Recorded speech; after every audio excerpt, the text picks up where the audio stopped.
sobre saúde. É um alerta da Secretaria de Estado da Saúde para os dispositivos eletrônicos para fumar, mais conhecidos como cigarros eletrônicos ou vapes, né? Estavam me dizendo aqui que é vape que se pronuncia.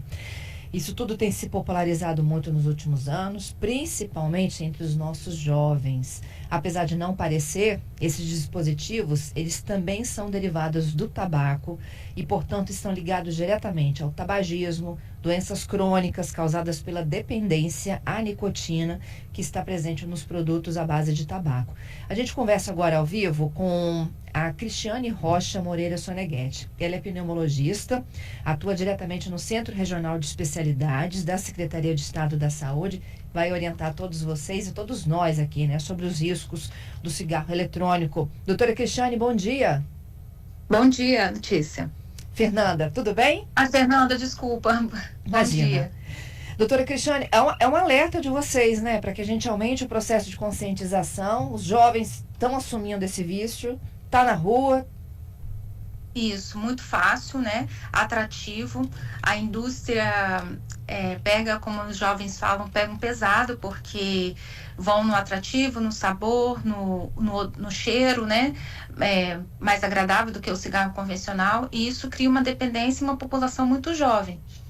E a gente tem um caminho aí pela frente que tem muitas coisas que a gente já sabe que pode acontecer, mas outras que podem vir. E a gente está nesse ambiente aí de tentar conscientizar para poder fazer uma educação mesmo, para que não inicie, para quem já iniciou, tentar fazer a remissão, né, do vício. Pois é, e uma das coisas que a gente precisa de lembrar é que ele é proibido, não é, no Brasil? Sim, a gente tem, né, uma regulamentação da Anvisa, né, onde proíbe, né, a comercialização dos dispositivos eletrônicos, né, desde 2009.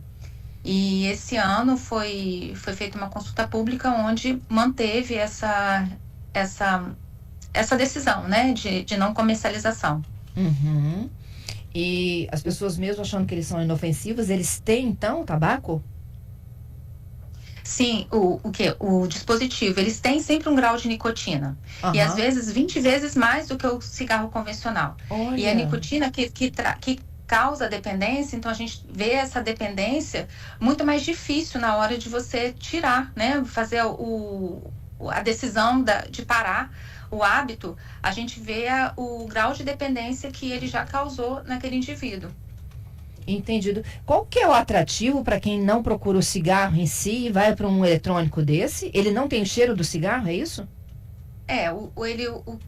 A propaganda inicial dos dispositivos eletrônicos veio trazendo essa falsa ilusão de substituição, né? Onde você poderia usar o dispositivo eletrônico sem a agressividade que o cigarro convencional traz, né? Só que isso não é verdade, ele é nocivo. E o que atrai os jovens é esse cheiro, que ele tem um aroma, né? Ele não deixa cheiro, aquele cheiro, né, característico do cigarro, e aí pode ser usado em ambientes sem a percepção.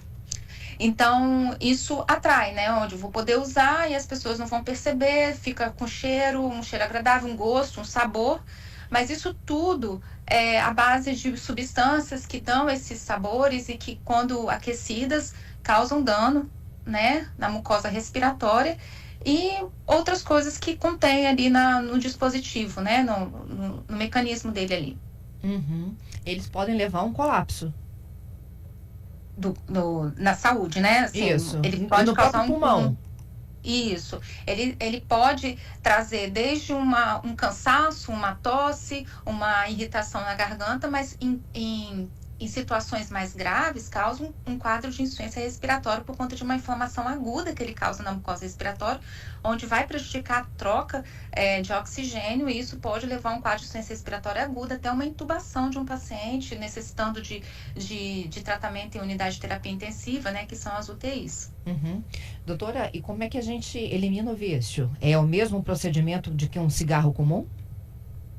É vontade, é ter essa decisão bem afirmada de não querer, e aí por isso que a gente conscientiza do malefício dele, né? E aí a gente faz toda uma abordagem com o paciente, né? Para avaliar o grau de dependência que ele está tendo. Existe uma escala onde a gente faz essa avaliação e se for necessário, fazer o uso de reposição, né, de nicotina, para poder fazer igual, é parecido como a gente faz com o cigarro convencional.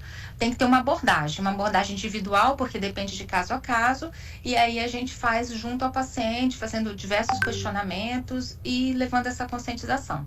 Uhum. Existem vapes sem nicotina? Pergunta aqui de um ouvinte nosso. Não, e esse vapor causa algum mal à saúde também?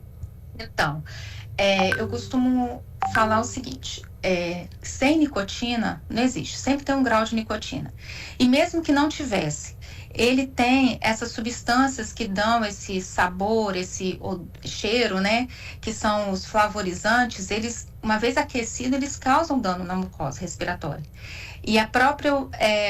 o dispositivo, ele tem uma serpentina, né? Alguns dispositivos têm a serpentina que é aquecida, eles liberam metais pesados, que vão ser inalados e vão lá para a mucosa respiratória. Meu Deus! Então, a gente tem que ter essa...